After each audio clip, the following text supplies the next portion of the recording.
Hello everyone, I'm FARMERSIM and welcome back to Holmakra. So, I suppose I'm going to start today's episode with a little bit of an apology to my... initially, to all you wonderful viewers who have followed this series from the start. I do humbly apologise and beg your forgiveness that I haven't done an episode on this for... It's knocking on the door of about 2 months now. Yeah, it's just been a case of other stuff coming along, trying new things, creating new content. Obviously, Court Farms has taken up a huge amount of my time. Getting into a wonderful multiplayer series with Mrs. Sim Gamer has taken up a decent amount of time, and I'm thoroughly enjoying that. So, if any of you haven't watched that, if you haven't caught that, please check that out and head on over to Mrs. Sim Gamer's channel and give her a sub and check out her side of things there, because we have a great time doing that. Honestly, it's just a case of me and her chatting nonsense for about an hour with the occasional bit of farming in the middle, but yeah, so my time's been taken up with other things, and this has kind of just taken a bit of a back seat over the last couple of months, but I thought I'd pick it back up today, make us an episode, and throw it out on the Wednesday, as I tend to try and do. So yeah, but to all you wonderful viewers who are new to the channel and who haven't caught the beginning or the first 13 episodes, I think it is, of this series, I'll give you a quick rundown as to how it all happened and why we are here and how we've got here, essentially. It started off as a survival series. It is technically still a survival series, but obviously, as you can see from what I have around me, I have survived pretty well. Now, I did initially take the approach of starting it with the traditional setup of a survival series, if you know what I mean. You know, starting small with very minimal equipment, with the concept of building up a farm over a period of time and seeing how far we can get. Now, this was my starting equipment. We have the Ford F-250 pickup here. We had a trailer, and we had my chainsaw. That was it. That's how we started. We did obviously purchase a bit of land before we set the game up, so I was able to obviously cut down some trees, because Holmakra being the map that it is, when you start out on here in the base maps, as it were, there isn't a single field, there isn't a single piece of arable land. It's just a forestry map. So I thought I would take an approach on this forestry map and see how we can move forward. Now, obviously, as I said, the traditional structure, as it were, of a normal survival series. You know, you start off small, you create a little bit of land, chop a few trees down, make a few quid from that, and just move on slowly but surely, you know, getting into things. But I decided quite early on that I was going to take the go big or go home approach. So what I did, this whole area where we're stood here was trees. This whole field over here, if I just take a quick jog over to this field here, this was all trees. Solidly condensed with hundreds and hundreds of trees. This field here, trees. Everything. Just trees as far as the eye can see. Take a quick jog over to... This was one of my proudest field creations, because I thought, on top of the go big or go home approach, I thought I would try something a little bit different that I haven't seen too much of in FARMERSIM content over the years. Was something of a steep hill field, shall we say. So this was all trees. Admittedly, this particular area wasn't quite as densely populated with trees as the likes of the surrounding area is. There was still trees on it, but as you can see, it's a pretty vast area of now arable land. But I cleared all the trees. Now, so what that enabled me to do quite early on, and quite fruitfully, to be exact, to be precise, if I pop into the menu here, the statistics, if you cast your eyes over to the right hand side, 1 2 3 4 5 5 rows down, trees cut down, in total 1,308 trees. So that is essentially how I've been able to get to where I am now, 14 episodes into a survival series. I've been able to afford these beautiful sheds, workshops and stuff to store things. I was able to obviously landscape this entire area and create myself a bit of a farm. This was my first building. If any of you did watch the earlier episodes, you'll know that I dropped a tree onto the roof of the original one and then and built this one up in place. I just pretended that I'd dropped the tree onto it and crushed it. Obviously, we've got the chicken barn. We've got a nice house here. This one is by the very skilled Elk Mountain Modding. It's part of one of his packs, and I've always had a real soft spot for his mods. Really authentic looking beautifully constructed houses and living areas and stuff. We've got the cow barn. We've got a load of cows, and we have 8 fields in total. Most of them are pretty decent size. We've got plenty of silage happening over in the fermenting silo over there. We've got our lime crusher. But more importantly, we have a plethora of pretty expensive, shiny, big tractors. Now, obviously, all this has come from the proceeds of chopping trees down. Essentially, what I did, how I started, I chopped down a load of trees, sold them off, stuck them on the low loader trailer here on the back of the Ford F-250, sold them all until I had enough money to rent the Volvo truck that you can see here and the log trailer. And what that enabled me to do, once I'd rented that, was chop down essentially whole trees, trim them off, obviously, turn them into big long logs, load them up onto the log trailer using... Now, this does have the universal auto load function on it, so I was able to do that. So, you know, whether some of you agree with that or not, it is what it is. I used the auto load function and just slat them onto the back of the trailer and sent them off to be sold in big long lengths. So very quickly, that enabled me. I mean, I had you know, a ridiculous bank balance essentially. I think this was my, if I remember correctly, this was my first proper big purchase. I think brand new, an 1167. I can't remember the power, but it's a silly 100 horsepower tractor. I wanted a tracked tractor because of the steepness of the fields. I figured that might seem like the best course of action with wanting to drag ploughs and such up and down very steep hills. I figured I needed a tractor that had a decent amount of power and that could provide a decent amount of grip. So this was one of our first things. Now, I did have a couple of comments initially back in the days of episode 2, 3, 4, so, I think it was. You know, where people were commenting, you know, goodness me, a survival series, and you're throwing what, $300,000-$500,000 or pounds at a brand new tractor. Seems a little bit out of sorts for a traditional survival series, but as I say, in my mind, I wanted to do something a bit different, take a slightly different approach. The traditional survival series had been done multiple times, and don't get me wrong, I absolutely love watching those survival series, and I always will, and I may well try and do one of those myself in the future. But I thought, for a bit of variety, I would take a different approach. Go big or go home, as it were, like I said.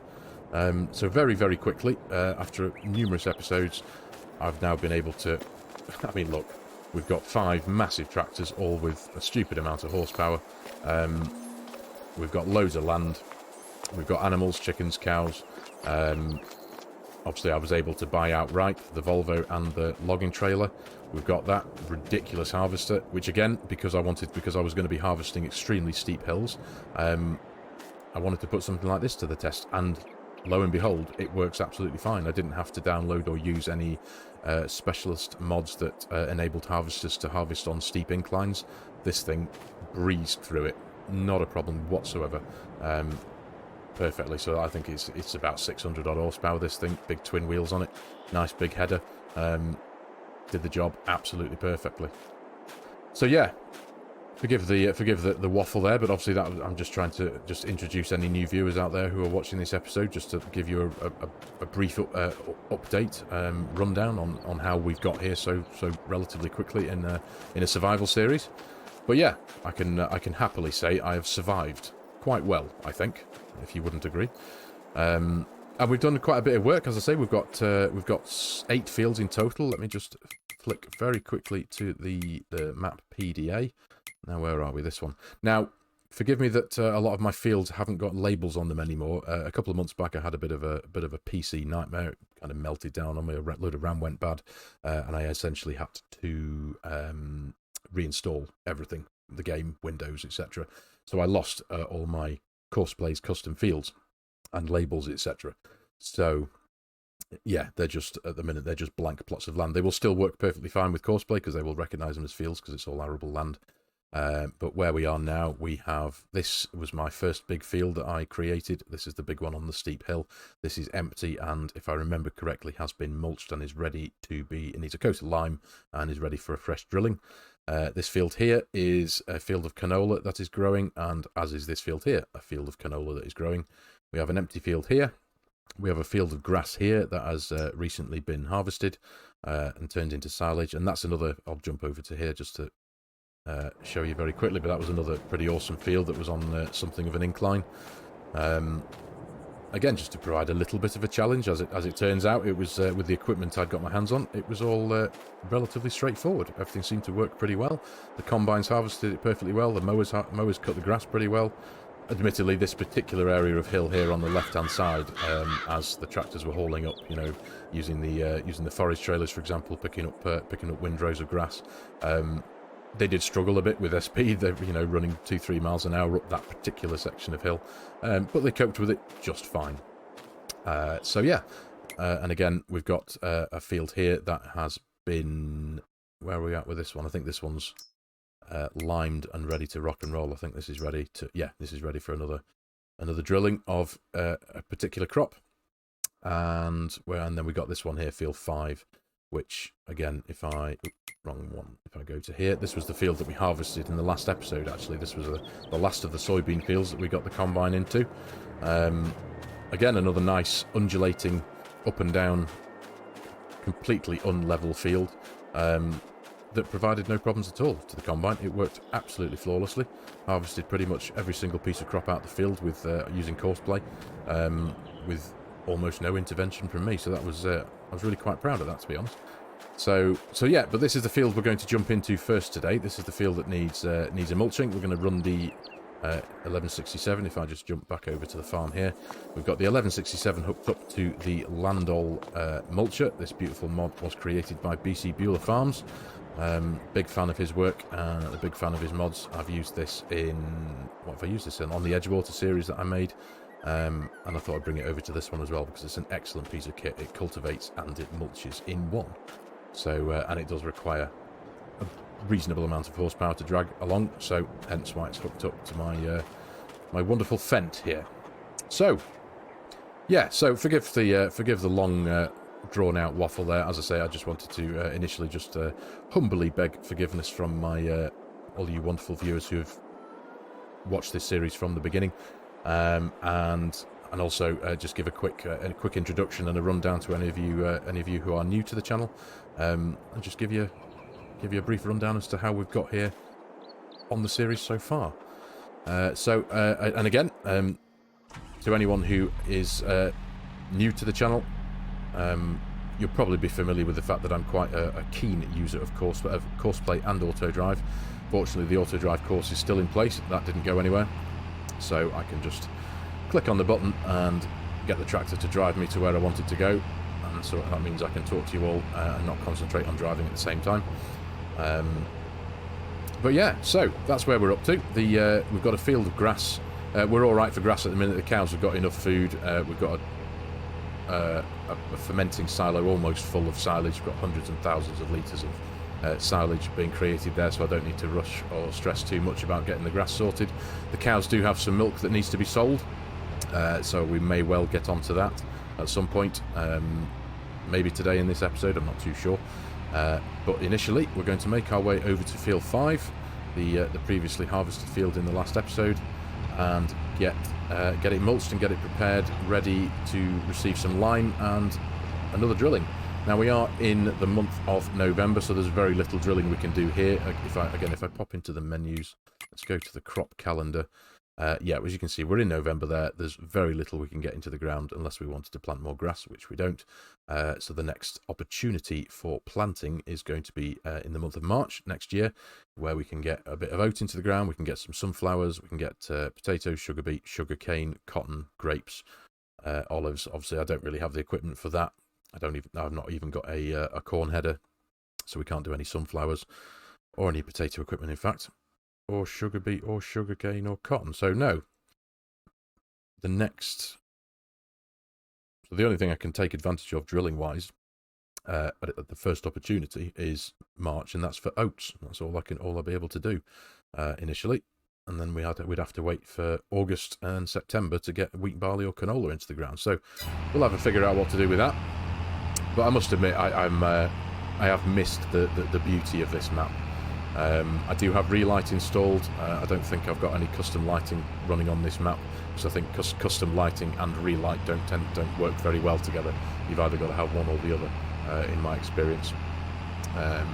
But I do just love the way that the sun cascades through the trees. It does feel like it's an early morning. It looks a bit misty, but it's not. We're at 20 past 3 in the afternoon here, on a November's afternoon.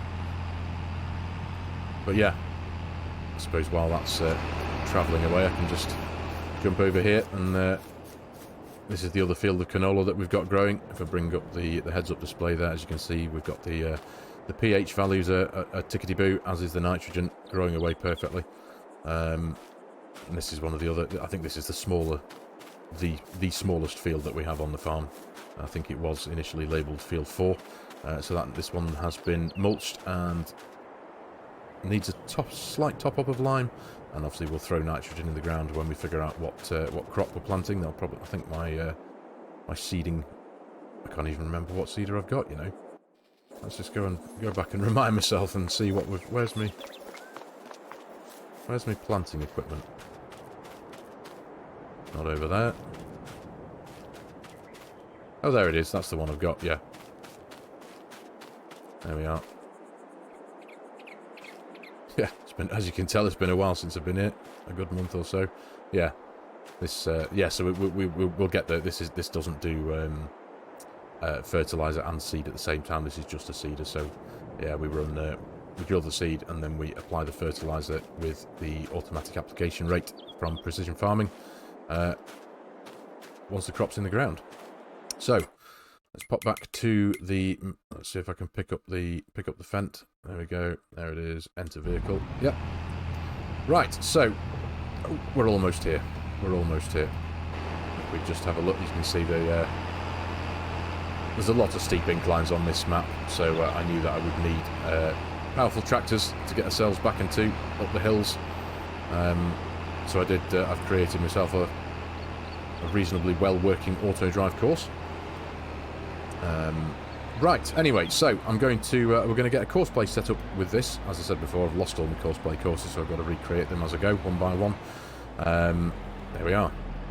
So we'll get this one set up. I'm going to throw this job here, this field mulching job, into a bit of cinematic. Those of you who are familiar with my videos know I do love a good cinematic. So we shall pop this one into one of those, and I shall pick you all back up in several minutes' time when the job is done. So, see you in a few.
Right, there we go. Farming Simulator's famous flying deer there. Yep. Mulched, done. Field finished. Ready for a coat of lime, I would expect. Yep, a top-up of lime, and ready for the next drilling when that comes around. So, yep, dead happy with that. Took about an hour or so, but time well spent. So, let's get ourselves back to the yard, and we shall see what needs to be done next, I guess. Possible milk sale, I think.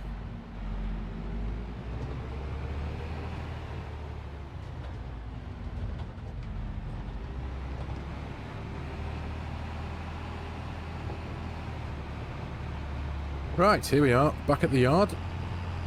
So, let's just, well, auto drive's going to stop here somewhere, roughly, I think. Come on. There you go, right. So, yeah. Job well done. And I forgot how pretty this map can look in the evening, especially with the relight mod running.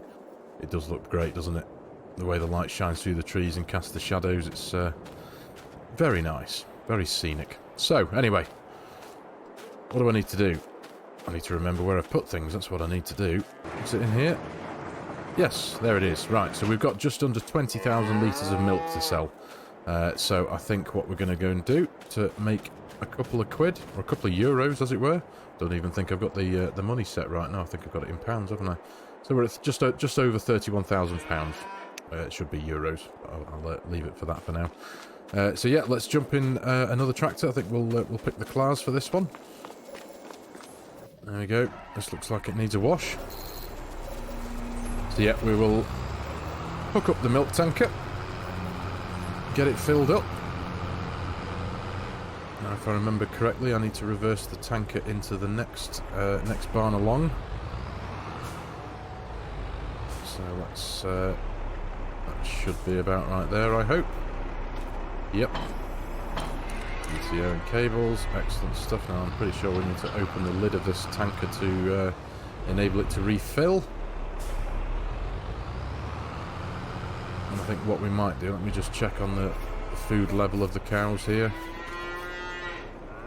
Where are we? Food 26. So they're just under half, so I think they could do with a top up. We'll top them right back up to full when we've been and sold the milk. So, nope, I need to open the door, don't I?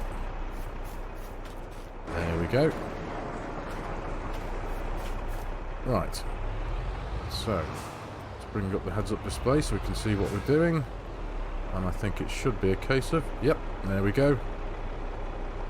So this tanker holds 1,981.2 gallons, 8.3 tonnes of milk. Let's close that lid. And we shall take this to the sell point, which is the... Which one is it now? It's the one I placed down, isn't it? Where are we? So, it should be under default here. Where's it gone? Silver Run Market. There we go. That's where we want to go. Excuse me. Been quite a while since I've been on this map, so you'll have to forgive me, just remembering where everything is and what I've got and where I've got to go. Right, so get ourselves down this bumpy lane. I'll see you over at the shop and we'll see what we get for this tank of milk. Now, I suppose, again, very quickly, let's just pop into the animal menu there. We've got 12,000 left to ship, so there'll be two runs to this one, so I'll see you over there for the first one. And then we'll get the second one sold off camera after that, and I'll join you back up again after that. So yeah, see you in a few.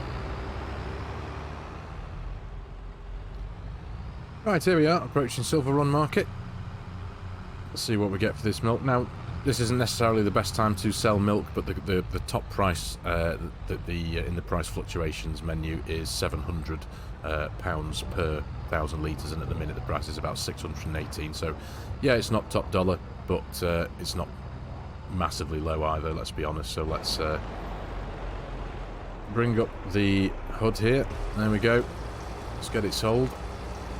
See what we get in total. Hopefully might be a half decent amount of money. And there'll be a little bit less coming in the second run. I think, like I said, we've got about 12,000 litres left over there, so... Where are we? 5,112 plus pretty much 500, so 5,600. That's not bad. That's not bad at all. Right, so we shall get back over there again. We'll get the second load loaded up into the tanker and brought back over here and sold again. And I'll pick you back up again when I'm coming back into the yard, where I think what we may end up doing is giving the cows a top up of food, getting them brimmed, making sure they're okay for the next month or so. So yeah, I'll see you all again in a matter of moments.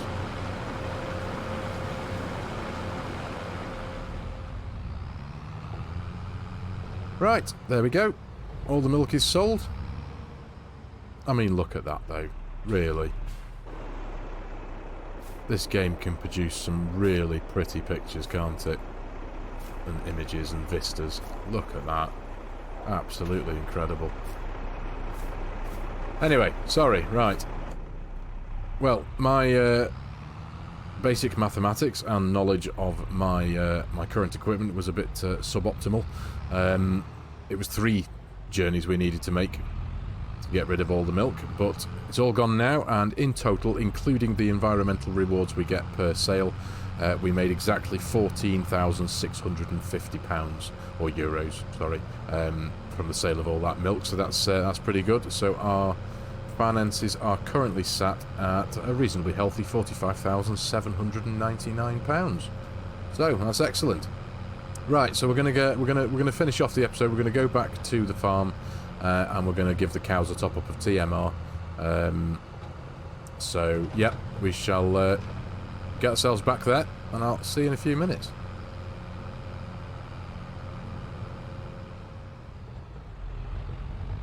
Right, here we are, back at the farm.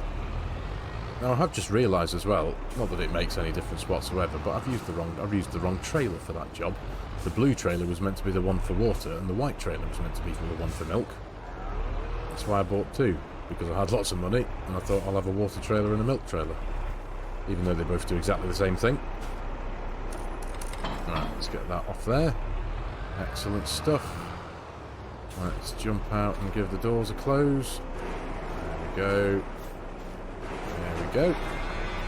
Right, we'll stick with the class, and we shall hook up to the Keenan and roll our way over to the fermenting silo. Now, I've got to remind myself as well the ratios for the silage and the hay. I literally can't remember how much to put of each. So, obviously the first thing to do, a sensible option would be to bring up the heads-up display and bring up the help menu in the top left there, so we can keep an eye on what we're doing. And I need to squeeze in here. There we go. Right, so silage. And I think if I stick it at 50%, well, let's go with a 55, shall we? 1, 2, 3, 4, 5. I think that's roughly where I had it. Can't actually remember.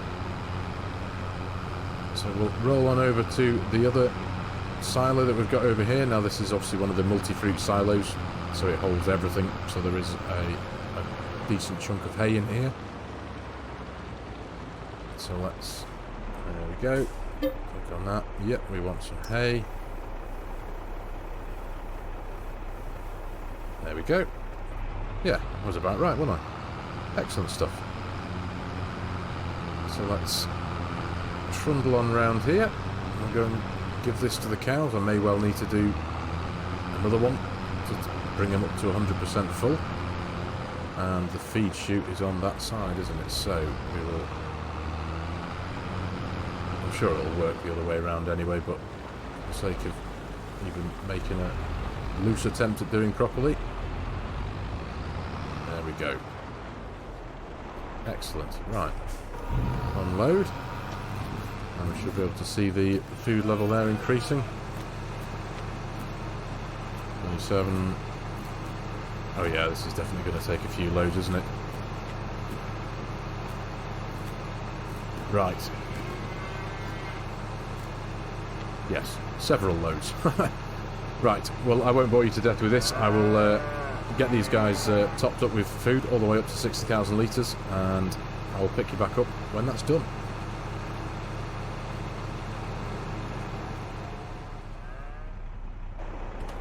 Right, all fed. They have a full trough of total mixed ration, 60,000 litres. There it is. And I've also, while I was at it, I figured I may as well top them up with straw as well, so they're all bedded up for the winter, as it were. They do need a top up of water, but I will get round to that as soon as possible, really. But I think for now, for this episode, I'm gonna leave it here. I've really enjoyed getting back onto Holmakra, I must admit. I've missed the place. I've missed my farm. A lot of work did go into this place, so it's I'm not going to throw it away, essentially, like that. So yeah, so thank you very much for watching, everybody. I do really hope you've enjoyed the video and found it a bit of fun and a bit interesting. If you're new to the channel and you like my content, you like the way I do things, please consider hitting that subscribe button and leave me a like on the video. And if you've got any suggestions for me, any comments, then please hit me up in the comments section below. Let me know what if you've got any ideas or anything.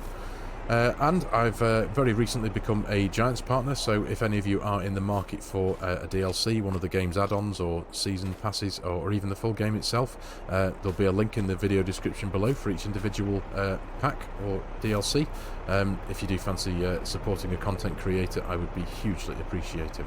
So, thanks again, everybody, and I'll see you in the next episode.